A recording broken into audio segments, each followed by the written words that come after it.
Boa noite, que a paz, a presença e a graça e a cura do Senhor Jesus esteja sobre a sua casa, sobre a sua família e principalmente sobre a sua vida, né? Você que tem dedicado, né, esse período de tempo, todas as noites, né, às 16 horas, ou não importa o horário que você está vendo o propósito, mas que você está se dispondo, né, a orar pela sua casa, a orar pela sua família. Que o Senhor te abençoe.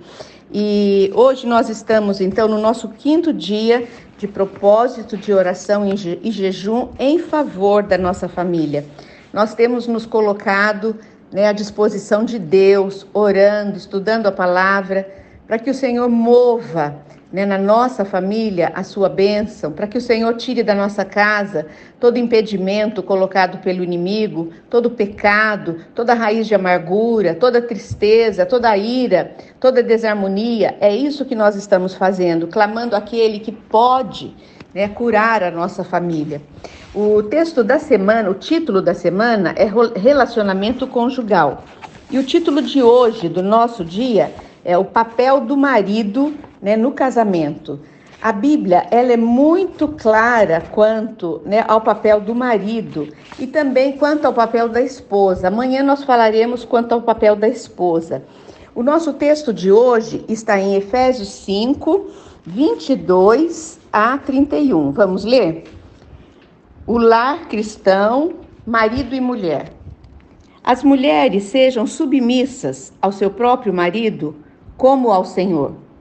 Quando a gente diz essa palavra submissão, né, ela é rejeitada, essa palavra, né, pelo mundo, pelas mulheres, principalmente, porque elas não conhecem o sentido verdadeiro de submissão dado por Deus. Submissão quer dizer, nós já falamos sobre isso, mas é importante dizer novamente, é estar debaixo da mesma missão, debaixo da mesma unção que o Senhor tem para o casamento. Porque o casamento é uma instituição divina e nós precisamos de Deus para conseguirmos ter um casamento próspero, um casamento feliz. Então, quando você está submissa, você não está sendo subjugada, mas você está se colocando ombro a ombro com seu marido, lutando pela causa da sua família. E a submissão, ela vai trazer um resultado positivo na sua família. Vai trazer harmonia e paz no teu relacionamento conjugal, principalmente. A submissão que nós aprendemos na Bíblia, ela é assim, né? Nós aprendemos a ser submissos a Deus desde que nós começamos a estudar a Bíblia. Nós somos submissas ao nosso Deus, nós somos submissas ao Senhor Jesus e nós somos submissos ao Espírito Santo. Então, essa palavra para nós, ela não é desconhecida. Ela não é uma palavra de maldição, como muitas pessoas acham. Ela é uma palavra, é um ato de bênção na nossa vida. Nós aprendemos que os maridos, eles devem ser submissos a Jesus Cristo. Que as esposas devem ser submissas ao seu marido. E os filhos devem ser submissos aos pais. Né? Então isso é algo que a gente vem tratando na família. Quando você é uma família cristã, é algo que vai sendo tratado desde sempre. E isso se torna algo que faz parte da nossa vida. Versículo 23. Porque o marido é o cabeça da mulher, como também Cristo é o cabeça da igreja, sendo este o salvador do corpo. O marido, ele tem uma posição de destaque no lar. Ser o cabeça não é ser apenas aquela pessoa que manda e desmanda, não é isso. Ser o cabeça é aquela pessoa que recai sobre ele toda a responsabilidade do lar. Você já parou para pensar nisso? Que os maridos serão cobrados por Deus pelo lar que o Senhor colocou na mão deles? Como, porém, a igreja está sujeita a Cristo, assim também as mulheres sejam em tudo submissas ao Senhor Jesus. É o que eu te disse, nós aprendemos a nos submeter a Jesus Cristo, ao nosso Deus, ao Espírito Santo. E também nós aprendemos a nos submeter ao nosso marido, né, numa caminhada juntas, lado a lado. Marido, agora vem aqui uma ordem, né, para os maridos. O Senhor não está dizendo se você puder, não, Ele está ordenando, marido, amai vossa mulher, como também Cristo amou a igreja e a si mesmo se entregou por ela. O Senhor está dizendo que o marido, Ele tem que amar a mulher e até se entregar por ela. Jesus Cristo, ele amou a igreja e ele se entregou por ela. Para quê? Para que a igreja fosse santificada, para que a igreja recebesse perdão, para que a igreja recebesse purificação. E assim é o marido, ele deve nos amar, para ele construir uma esposa feliz, uma esposa realizada, uma esposa alegre. O versículo 26, para que a santificasse, tendo-a purificado por meio da lavagem de água pela palavra. Versículo 27, aqui está falando da igreja, né? Para a apresentar a si mesmo, igreja gloriosa, sem mácula, sem ruga, nem coisa semelhante, porém santa e sem defeito. Jesus se entregou pela igreja, para a igreja ter essas características, para que a igreja seja gloriosa, seja sem mácula, né? Sem marca, seja sem ruga, seja semelhante, né, a ele, porém santa e sem defeito. 28, assim também os maridos devem amar a sua mulher como ao próprio corpo. Quem ama a esposa, a si mesmo se ama. Olha o papel do marido. Ele deve amar a esposa como ele ama a si próprio. E quem ama a esposa, ele está dizendo, entre linhas, que ele ama a si mesmo. 29, porque ninguém jamais odiou a própria carne. Antes a alimenta, dela cuida, como também Cristo faz com a igreja. Que ensinamento! A gente poderia parar por aqui, porque a palavra de Deus já foi suficiente, né? Nós vemos que a palavra de Deus, ela nos ensinou aqui princípios que podem trazer aperfeiçoamento para o casal.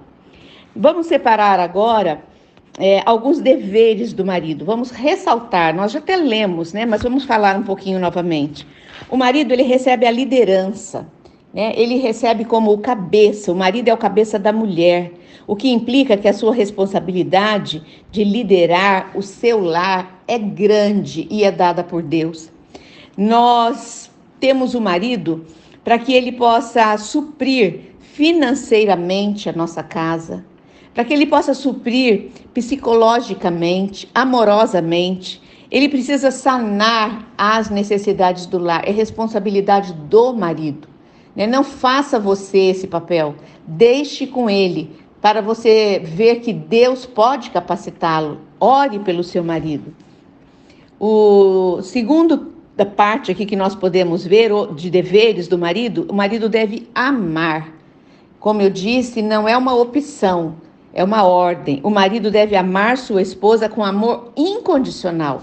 Amor incondicional é o amor que Jesus Cristo teve por nós, que Deus Pai teve por nós quando entregou seu único filho por pessoas pecadoras como nós.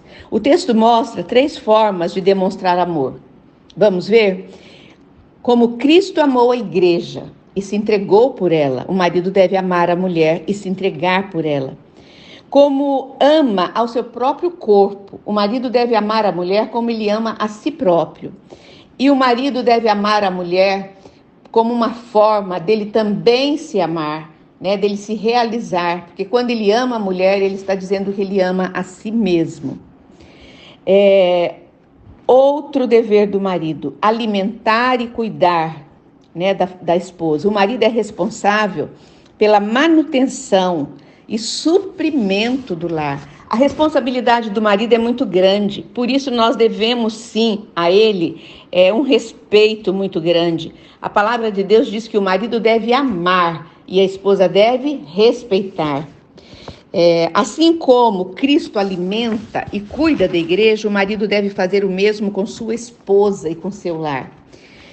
Vivemos num mundo onde os princípios da palavra de Deus são rejeitados.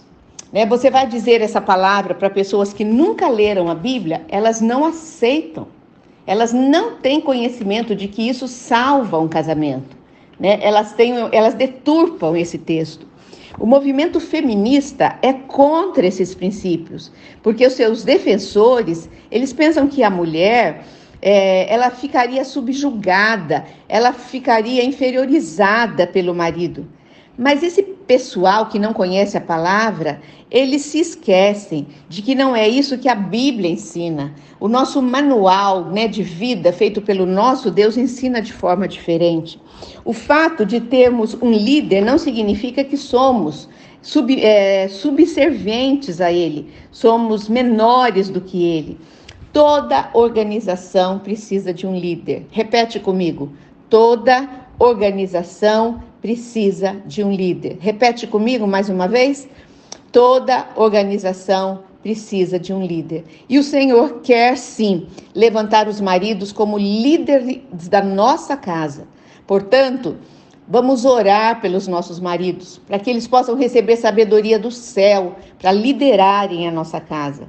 Se cada marido obedecer a Deus, né, e amar sua esposa e cumprir suas responsabilidades, teremos uma família cheia de paz e abençoada por Deus. Motivos de oração que eu queria dar uma sugestão para você. Ore para que seu marido ame você com um amor incondicional. Você pode pedir isso para Deus, sim. Ore para que seu marido cumpra as responsabilidades dele, de líder, suprindo a sua casa. Ore para Deus capacitar o seu marido. É a melhor coisa que você pode fazer.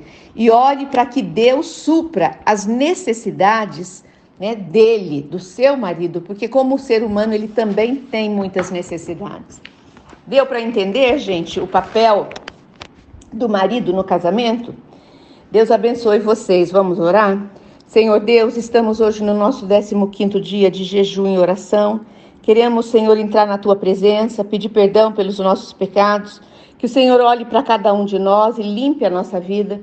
Obrigada porque a Tua palavra diz que o Senhor nos perdoa e joga os nossos pecados nas profundezas dos mares e que nunca mais se lembra deles. Obrigada pelo Deus tão grande que Tu és. Queremos agora, Senhor, nesse momento, clamar pelos nossos maridos.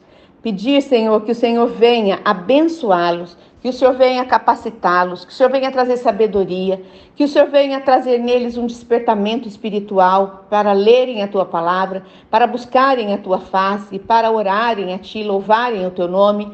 Se os nossos maridos estiverem tementes diante de Ti, eles serão maridos muito melhores. Nós te pedimos, Senhor, que o Senhor toque na vida deles e abençoe. Oramos assim em nome de Jesus. Amém. Boa noite e até amanhã nesse mesmo horário.